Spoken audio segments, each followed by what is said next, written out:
Ace, how you doing, bro? Something's coming through, Ace, but it's not words. Yeah, I'm trying to do. Is it push to talk? Yeah, it is No. push to talk. It should be, but it could also not be. I don't know what the rules is. The mod said this. Cool. Can you hear me now? Yeah, I can hear you. Okay, it's just voice activated, and I didn't touch anything. All right, cool stuff. How you doing, bro? All right. Good and yourself? No, not bad. Not bad at all. What's your question? All right. So, as another week's passed, I've seen a little more content. Kind of through a bunch of different YouTubers and just seeing the state of gaming in general.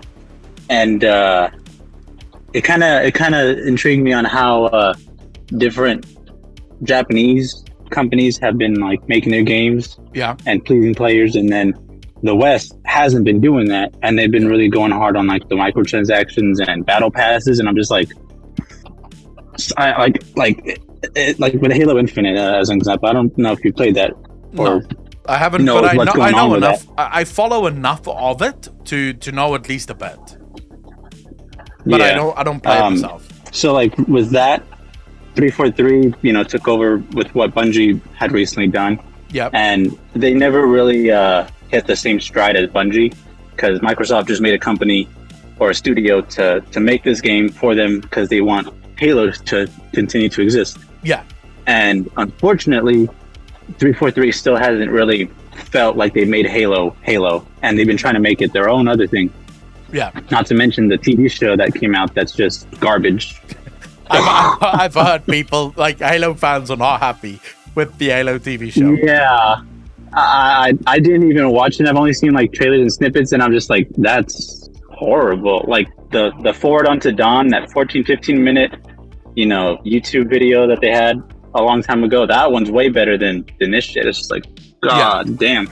Yeah. You should never do, what is it? They basically did The Mandalorian, but for Halo. Yeah. And it just seems more and more that like Western companies are so disconnected and continuously call, their player base, names or whatever. And Japanese companies seem to just be like, we're just going to make a game people like, and if they like it, they like it. And, like, for example, the Elden Ring, I haven't been able to really get off of that. Yeah. And that's been pretty new. And I don't even play Dark Souls games. That's like my first Dark Souls game. I want to give it a try, but it will be my first ever Souls game if I do give it a go. Yeah, if it wasn't for my girlfriend being there, because she played the other Dark Souls game, she's over here telling me like, oh, you gotta do this, you gotta dodge this, and I was just like, what? And I'm over here like dying for the first boss that I see, and then I give her the remote, and she's doing like, she almost killed the boss. I'm like, what the fuck? And I'm over here struggling, and I end up coming back later. But it's just like, something about the way that Japanese companies make their games and the way they approach, just game developing and games in general, it's so different. Yeah. So I'm assuming that's the argument that you want me to talk about, is the difference between Western companies and Eastern companies. Not so much a question, but rather more a discussion on why it's so very different at the core of it. All right, so I can't really speak too much for Japanese games, insofar as the only Japanese game that I have really ever played would be Final Fantasy XIV and Lara Croft Tomb Raider, which I don't think is made by the Japanese side of Square Enix. I think that's actually Montreal, if I'm not mistaken. So, I think it's only Final Fantasy XIV that I've played that is like a Square Enix Japanese game. What I can tell you is, this is going to be, so I'm apologizing in advance to everyone here. I know that you didn't come here for a economic rant, but it sort of is the only reason this exists. This problem is unique to the West, not because it's not also something that happens in the East, because there is definitely companies, specifically out of China, that do the same kind of shit within their video games. Tencent is a good sort of idea for what you get from gaming companies within China and the rest of the East, but Japan specifically seems to have a lot more respect for their gamers, and I think that comes quite a lot out of culture. So someone actually told me not long ago, one of the reasons Square Enix apologized so immensely for the fuck up of Final Fantasy XIV 1.0 was because in Japan it is incredibly important what your customers think of you. So customer satisfaction is sort of absolute in Japan. Totally. In the West, we have what can only be described as a... People love to say that it is... there's a lot of noise coming through your mic. If you can mute it just for a bit. Yeah, there we go. Yeah, your mic's making a lot of noise. There we go. Thank you, Ace. I really appreciate that. Okay, so people love to call it capitalism, which it isn't. The West doesn't have capitalism. There's not a single country in the West that has capitalism. The only country that is close to capitalism would be Singapore, and even there, they don't quite have capitalism. What the West have is corporatism.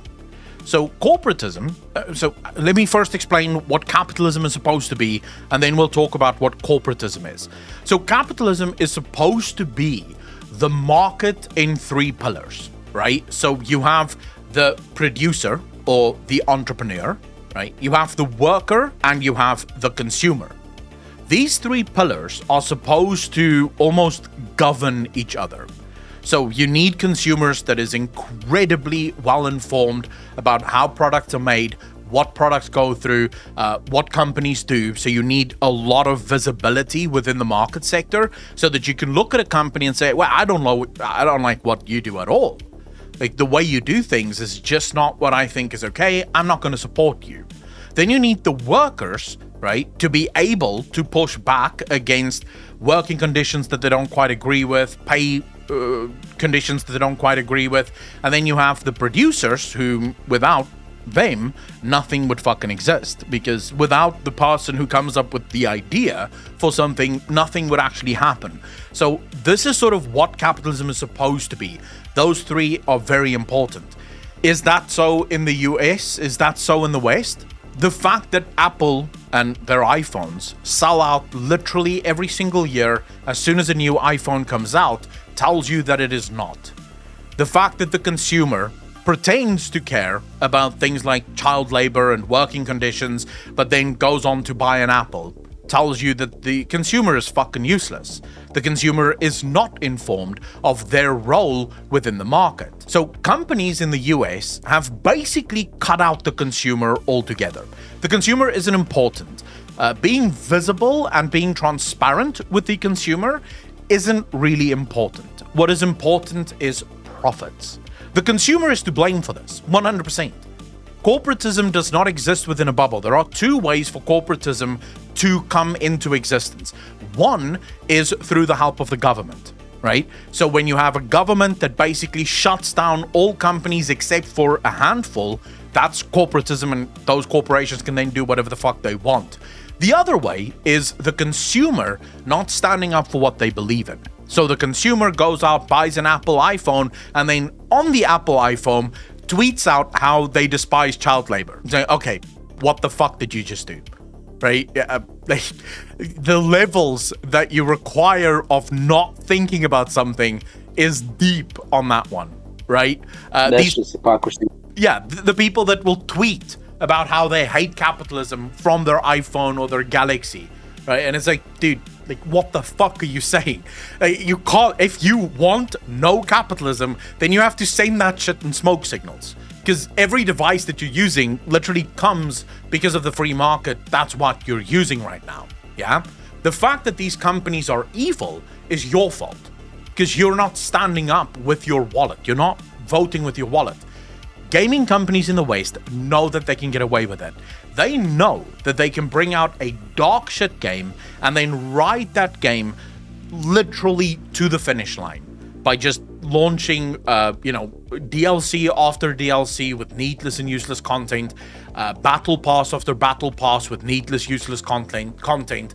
And at no point does the consumer, us, stand up and say, I'm sorry, no. If you want me to pay $60 for your game, I am going to need $60 of value from this game. If you cannot provide me the $60, I will withhold myself the pleasure of playing the game until you learn. And what happens then is they learn very quickly. This is what players don't seem to understand.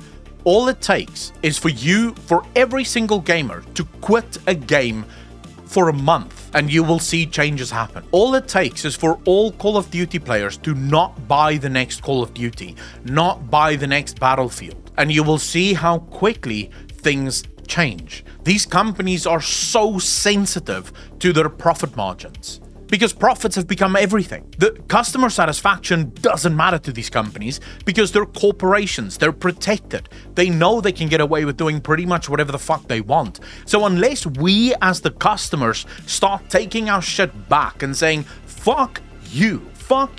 And yes, I actually believe that capitalism should be taught in school. You should have a period from grade 1 all the way to the end of it that teaches you what a responsible consumer should look like. You should be taught this is what responsible consumption means. This is how you keep companies honest. This is what you need to do. Not tweet out about how you hate the system and then go right back to living within the system. That's a stupid thing to fucking do, right? But until we rectify this, until we as consumers stand up and say, look, no more. I did it. I stopped playing WoW. I no longer pay World of Warcraft. I don't know if I'm going to buy the next expansion. I have not decided yet. I'll wait and see what Blizzard offers. And if what they offer entices me enough to buy the next expansion, I might go back. If what they offer doesn't entice me, I'm not going back. I will, from this moment forward, only give my money to companies that actually deserve it. And unless all gamers stand up and do the same thing, I don't think we're ever going to fix this problem.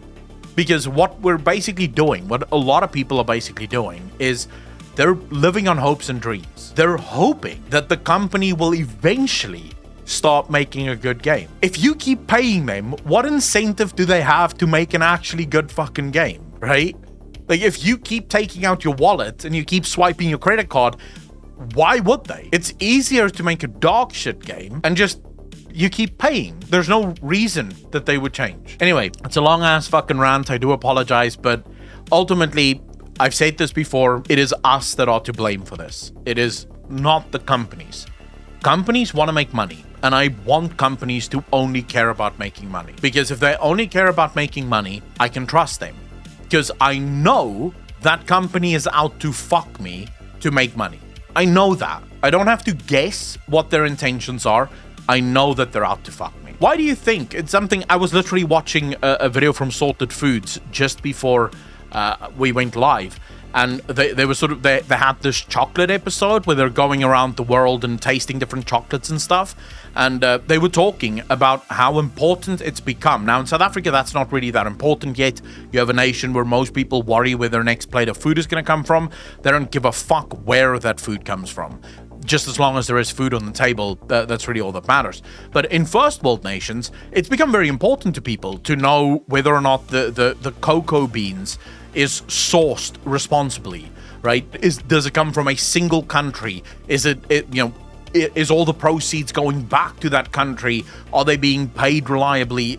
Are they using slave labor? Things like this have become important. Why is it that companies do this? Because consumers demand it. The company doesn't want to do that. Like, if you ask a company, how would you like to make your chocolate? They would go, as cheap as possible, charging as much as possible. But because consumers go, no, I'm not willing to buy chocolate if I don't know where it comes from, if I don't know that it's sourced responsibly, and if I don't know if it's organic, then companies have no choice. They will always follow the money. So they will always go, okay, fine, we'll make less profit on our chocolate, but we'll make sure that we have all of these things for you so that you will buy our chocolate. It's as simple as that. But as gamers... So I kind of have like a... Sorry, yeah? I kind of have like a rebuttal. What about like the companies that are like full-blown going like against what players want, or like what, I guess with like Disney's example, they're like going full to the left, you know, they're just like, you know, fuck it, we're gonna put more people that are like that. Not saying it's a bad thing, just saying that the way they're approaching it is obviously reactionary to Florida's bill, which is not even, what it's meant. The way they're saying it is not what it is. Yeah, and it's just like, what bull is that? Sorry, I don't follow politics. I'm sorry. They're saying it's called "Don't Say Gay" bill, but it's really more of like, don't introduce kids at a young age to sexual orientation stuff. Let them be kids. Yeah. And people are making it a whole. Oh, they're not letting kids be themselves, and like, because some people do have that whole body. They don't feel like they're in the right body. Yeah. Stuff like that. I get it. But at a young age, there might be some, doubt in that, and then companies are like full-blowing going on to that like side of like the spectrum of like, you know what, we got to push this. Yeah. And they're like, fuck what the audience says. We're gonna go with what this small minority says. I think. And so, like I said, I don't really follow politics, so I can't really speak about this individual bill. If my brother were here, they know something about it. I've made a conscious decision to like fuck politics. I don't care. It just brings you down. I don't know enough about this bill to actually make an argument. I can tell you though that the media plays a huge part in this, and again, the media is pushing something that I think most normal people don't believe. I think most normal people are closer to the center than what they are to the far right or the far left.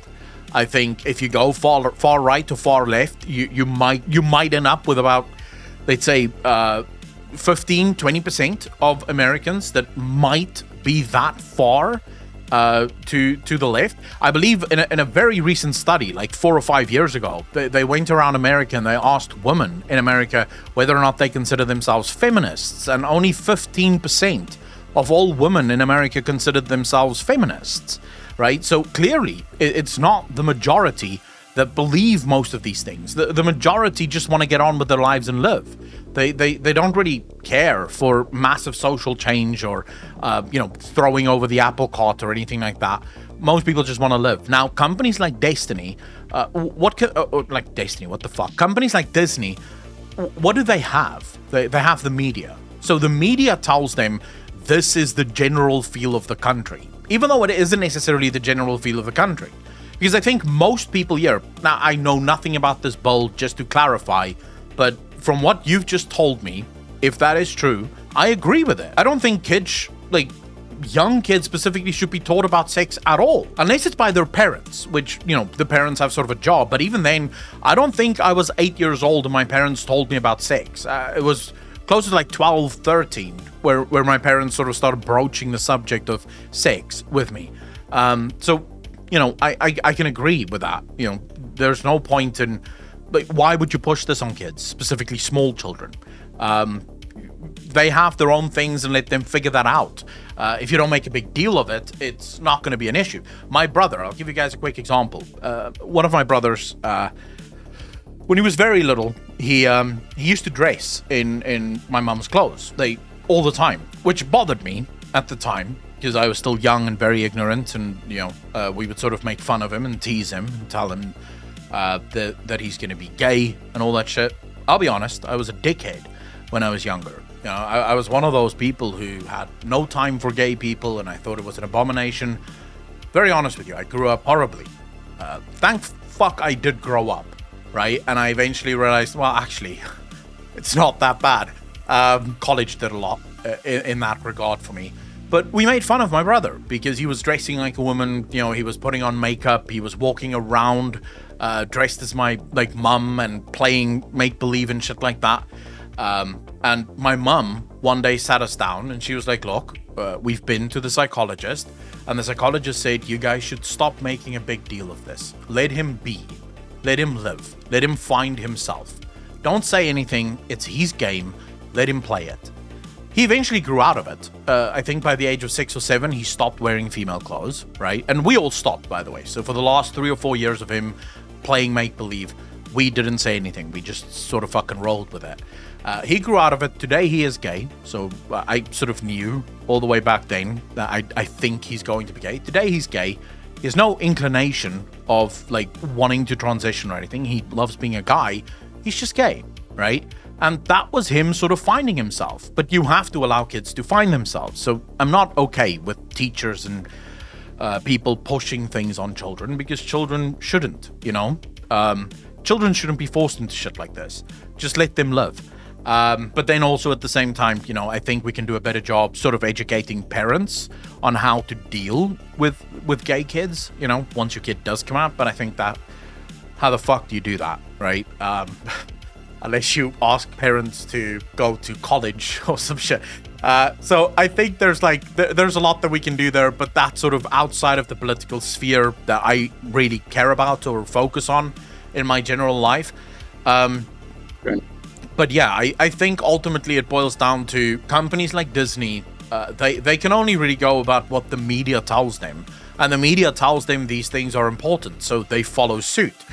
They will soon change if they stop making money. So if it turns out that, you know, Disney's leanings to the far left means that a lot of ordinary Americans and people around the world, and I think I should say one thing for everyone here. The rest of the world, so us non-Americans, look at a lot of the things that Americans do and say and believe in, and we're very much flabbergasted at how you can believe shit like that. The rest of the world is not nearly as far right or far left as America.